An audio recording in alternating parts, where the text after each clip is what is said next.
Story 1. Here's the backstory. I'm 31, she's 27. We've been married for 5 years and together for 8 years. I still love my STBX wife very much. She started talking about wanting a separation or space apart during the summer of 2018. This was a reasonable request, and I'll tell you why.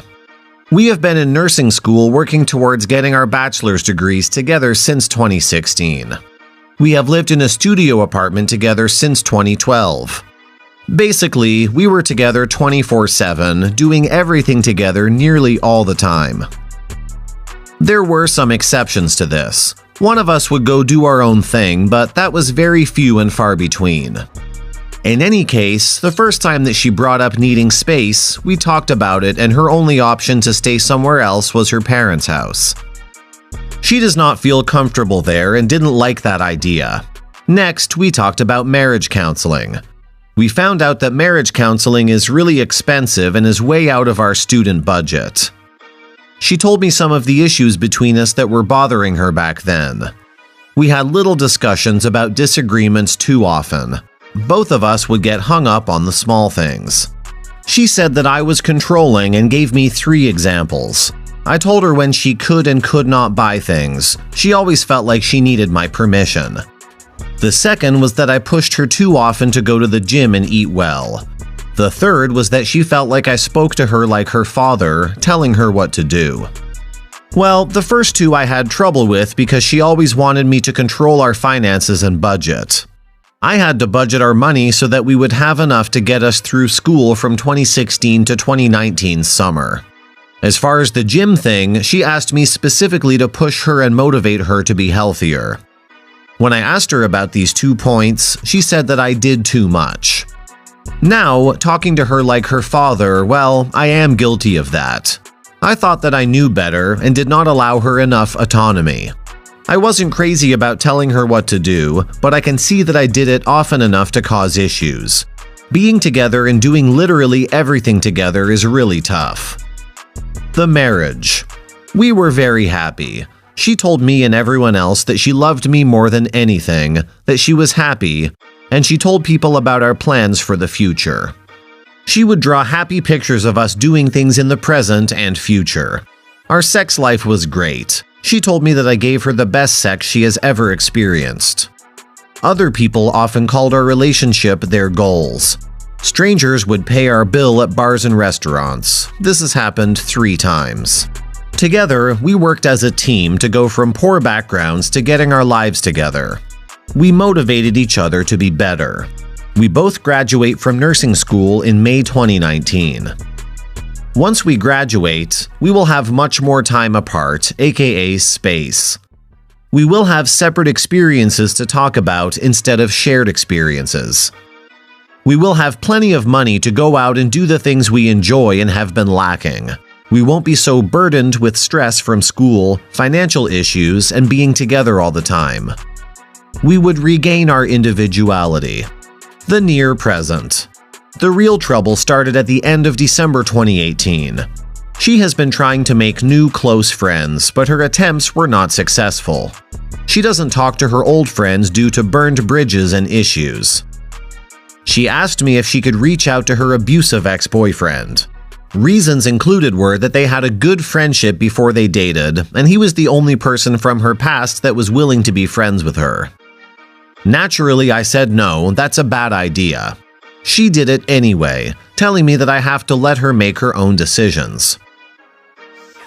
That reconnection of a friendship quickly turned into an emotional affair. I felt something was off immediately, and we fought about her ending this thing with him.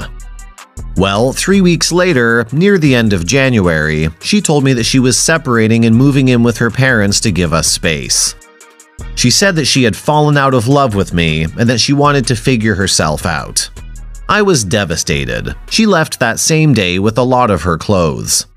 Her parents reached out to me and we talked. It turned out that she moved in with her abusive ex that day and didn't talk to her parents until the next day. She also lied to them and told us that she separated with me but nothing else. I spoke with my STB ex a few days after she left to get the truth out of her. She told me that she moved in with him, slept with him, and that we were over for good. I moved out of my apartment to stay with family. I have a lot of support from my friends and family. All of her family also supports me, and they're not happy with her to the point of cutting her out.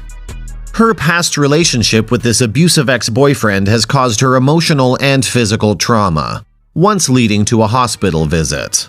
The present. We spoke again after 18 days. She told me that she left because we don't have a spark anymore, and she can't see me in her future.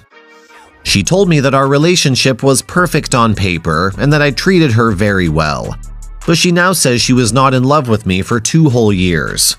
Well, she showed me and everyone we know otherwise. Then she told me that this whole breakup is her fault, and that she deserves whatever bad things are coming to her. She has told our mutual friends that she feels lonely because none of her or our friends and family are supporting her. I think it's obvious why no one is supporting her. She cheated on her loving husband and left for her abusive ex. She says she didn't cheat on me. She has it in her mind that because she says she wants a separation and then slept with him on the same day and moved in with him, makes it not cheating. You tell me.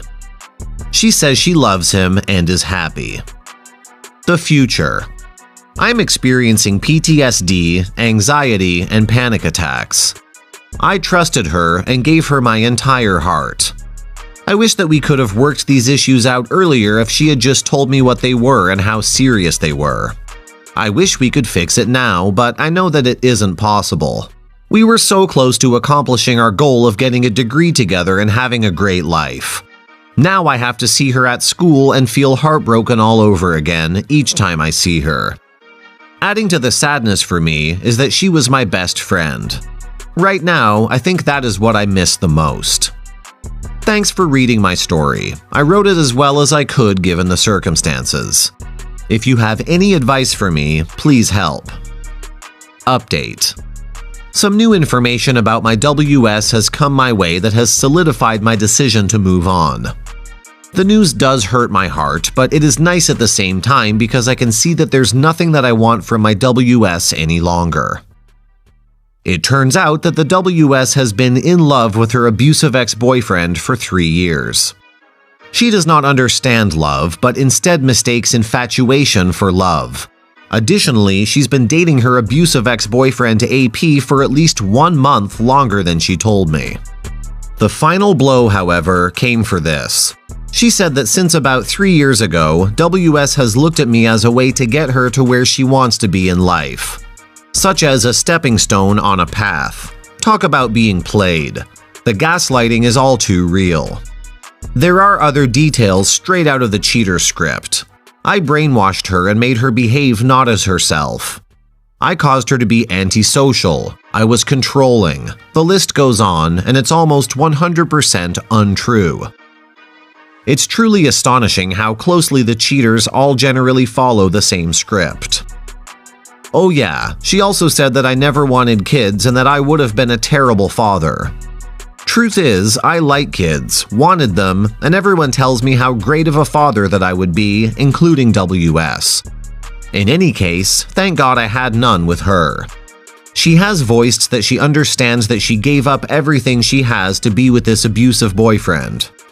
She has complained about being lonely due to having zero support from any of her friends and family. She started drinking a lot of alcohol and smoking cigarettes and whatever else. She looks and acts so differently. Her physical appearance is deteriorating. The karma train has begun for her too.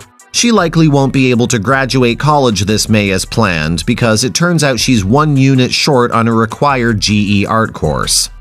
Anyhow, I can now clearly see that she really never was who I thought she was.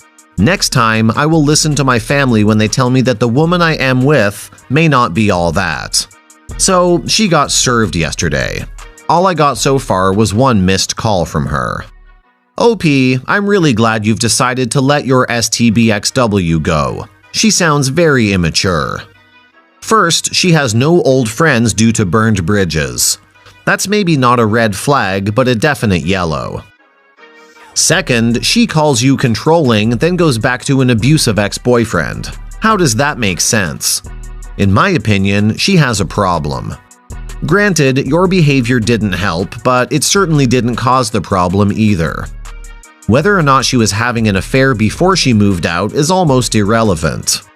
Anyone who willingly goes back to an abusive relationship is either lying or a complete fool. In any case, you can do better. Let her go and enjoy her abusive boyfriend. I know you're hurting, but she's simply not worth it. I hope you find someone better. Good luck, OP.